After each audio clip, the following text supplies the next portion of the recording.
साथियों नमस्कार। पटना बिहार से मैं अमिताभ कुमार दास, IPS 94 बैच, और आप देख रहे हैं मेरा अपना YouTube चैनल दास बोले बिंदास। क्योंकि जब बुज़दिलों ने मुंह में दही जमा लिया हो तो दास का बिंदास बोलना ज़रूरी हो जाता है। साथियों, आज मैं रेलवे भर्तियों की बात करूंगा, लेकिन सबसे पहले एक दिलचस्प जानकारी आपको दूं। जो भारत सरकार के माननीय रेल मंत्री हैं अश्विनी कुमार वैष्णव, ये मेरे बैचमेट है। मैं 94 बैच का IPS था और अश्विनी वैष्णव 94 बैच के ही IAS थे। हम लोग दोनों साथ में ट्रेनिंग किया करते थे मसूरी के लाल बहादुर शास्त्री एकेडमी में।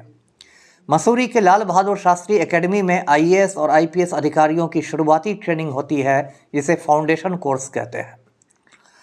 अश्विनी वैष्णव को उड़ीसा कैडर मिला। कुछ साल नौकरी करने के बाद इसने नौकरी छोड़ दी, राजनीति में आ गए और आज ये रेल मंत्री बने हुए हैं। खैर, ये तो अलग बात हुई। रेलवे भर्ती की बात अभी इसलिए प्रासंगिक हो गई है, सुर्खियों में है, क्योंकि कुछ समय पहले रेलवे ने ALP की भर्तियां निकाली है। ALP का मतलब है असिस्टेंट लोको पायलट, और ALP की भर्तियां जो निकाली गई है वो सिर्फ 5696 है, 5696, यानी 6000 से भी कम। अब इसको लेके लड़के लड़कियों में इसलिए गुस्सा है क्योंकि 2018 के बाद ये रिक्तियां निकाली गई हैं। आज से 6 साल पहले आखिरी बहाली हुई थी। तो लड़के लड़कियां सोच रहे थे कि 6 साल से बहालियां नहीं निकली है और ये साल चुनावी साल है, तो इस साल कम से कम 60-70 हज़ार रिक्तियां निकलेंगी। लेकिन यहाँ तो खोदा पहाड़ निकली चोहिया हो गया, इतनी कम रिक्तियां निकली हैं।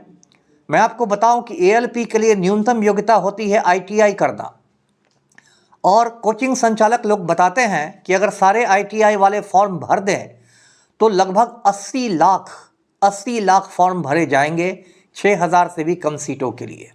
तो समझिए क्या हालात होंगे, एक अनार 100 बीमार की स्थिति होगी। तो इसलिए पूरे देश भर में आंदोलन शुरू हो गया है, लड़के लड़कियां सड़कों पर हैं। पटना में भी आंदोलन इतने ज़ोर से चल रहा है कि पलटू राम के हाथ पैर फूल गए हैं। पटना सदर में 144 CRPC लगा दिया गया है। लड़के लड़कियों पर लाठियां चलाई जा रही है, आंदोलन को कुचलने की कोशिश की जा रही है। तो साथियों, पहली मांग तो मैं ये करता हूं अपने चैनल के माध्यम से कि कम से कम 60,000 या 70,000 रिक्तियां निकाली जाए ALP में। दूसरी मांग हमारी ये है कि अब तक ऐसा होता आया था कि ALP के साथ साथ टेक्नीशियन लोगों की भी बहालियां होती थी। ये पहला मौका है जब टेक्नीशियन लोगों की बहाली नहीं निकाली गई है, तो हमारी ये मांग है कि टेक्नीशियन लोगों की भी बहाली हो। तीसरी मांग ये है कि पिछले 6 सालों से रिक्तियां नहीं आई थी और बीच में 2-3 साल कोरोना महामारी की वजह से बहुत उथल पुथल मची रही, तो इसलिए ये मांग हमारी है कि उम्र में छूट दी जाए, एज रिलैक्सेशन हो, जिससे कोरोना महामारी की वजह से जो साल का नुकसान हुआ है लड़के लड़कियों का, उसकी भरपाई हो सके। एक मांग और है हमारी कि रेलवे विभाग एग्जामिनेशन कैलेंडर निकाले। जब रेलवे विभाग को ये कहा गया कि आपने बहुत कम रिक्तियां निकाली हैं, तो रेलवे के अधिकारी बता रहे हैं कि रिक्तियां इसलिए कम है क्योंकि अब हर साल रिक्तियां निकाली जाएंगी। लेकिन मुझे ये लगता है कि ये सिर्फ जवानी जमा खर्च है, सिर्फ मौखिक आश्वासन है, क्योंकि रेलवे मंत्रालय ने अब तक परीक्षा का कैलेंडर जारी नहीं किया है, और परीक्षा का कैलेंडर यदि जारी नहीं कर रहे तो आपके आश्वासन पर हमें यकीन नहीं हो रहा है। तो साथियों, ये हम लोगों की मांग है। और अगर ये जो भी स्थिति हुई है, जो आज युवाओं की दुर्दशा हो रही है, यदि उसके लिए एक व्यक्ति दोषी है तो वो है प्रधानमंत्री नरेंद्र भाई दामोदर दास मोदी, जो गौतम अडानी के यशस्वी चपरासी भी हैं। मोदी जी ने, आपको याद होगा, 2014 में वादा किया था कि हर साल 2 करोड़ लोगों को नौकरियां दी जाएंगी। तो 10 बरस में कायदे से 20 करोड़ लोगों को नौकरियां मिलनी चाहिए थी, लेकिन उन नौकरियों का कहीं अता पता नहीं है।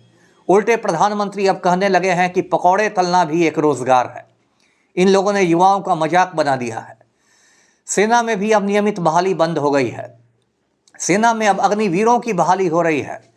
अग्निवीरों को 4 साल बाद सड़क पर छोड़ दिया जाएगा, उनको ना पेंशन मिलेगा, ना मारे जाने पर उनको शहीद का दर्जा मिलेगा। और मोदी जी सोचते हैं कि सिर्फ राम मंदिर की प्राण प्रतिष्ठा करके वो 2024 का चुनाव जीत लेंगे। रामलला के चक्कर में ये लोग आम लला को भूल गए हैं। आम आदमी की जद्दोजहद इनको नहीं दिखाई दे रही। और बेरोजगारों की ये स्थिति हो गई है कि मैं तो कहता हूँ बेरोजगारों से कि सबको अयोध्या की ओर कूच करना चाहिए। रामलला हम आएंगे, ठेला वहीं लगाएंगे। तब दुनिया वाले देखेंगे कि हिंदुस्तान में बेरोजगारी की कैसी विकट समस्या है। साथियों, ये सरकार जो मोदी सरकार है ये लात की भूत है, ये बात से नहीं मानती। किसानों ने आंदोलन करके सरकार को घुटने पर ला दिया। मैं लड़के लड़कियों से अपील करता हूं कि शांतिपूर्ण आंदोलन करें, रेलवे को भर्तियां बढ़ाने के लिए आंदोलन करें और खुद को कमज़ोर नहीं समझें, क्योंकि यदि आप बेरोज़गार हैं तो साथ ही साथ आप इस देश के मतदाता भी हैं। अब तो 18 साल की उम्र में ही लोग वोटर बन जाते हैं। तो यदि आपको मोदी जी बेरोज़गार ही रखना चाहते हैं तो अप्रैल में जो लोकसभा चुनाव होंगे उसमें सरकार को ऐसा झटका दीजिए कि प्रधानमंत्री भी बेरोज़गार हो जाए। तो इस वीडियो को लाइक करें, शेयर करें और मेरे YouTube चैनल को सब्सक्राइब करें। धन्यवाद। जय हिंद।